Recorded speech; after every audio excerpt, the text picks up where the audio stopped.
E cando non hai ticket regalo, hai quen opta por revender os agasallos que non gustaron. Unha das principais plataformas de segunda man calcula que máis da metade dos consumidores prefire sacarlles partido desta maneira e facer negocio antes que deixalos esquecidos no fondo dun caixón.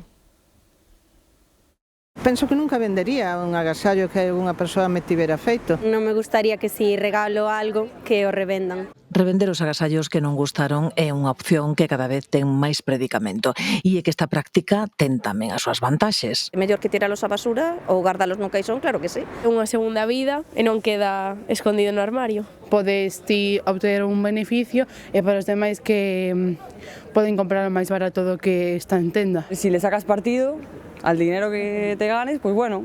Para a miña economía sí, pero a moralidade quizás non.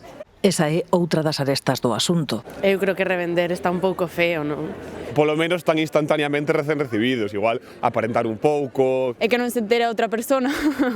Cantas veces toca finxir? Eu son experto en poñer boas caras, finxindo que me gusta e logo xa douno normalmente. Cando quedas con ela hai que poñelo para que vexa que che gusta.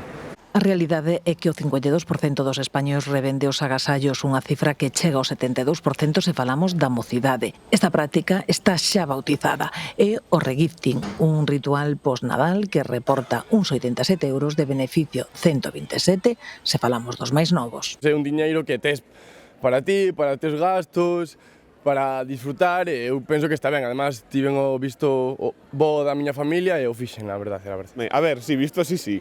Sí que é mellor sempre conseguir algo a cambio que quede no fondo do armario tirado por casa e que non valga para nada. Eso sí que é certo.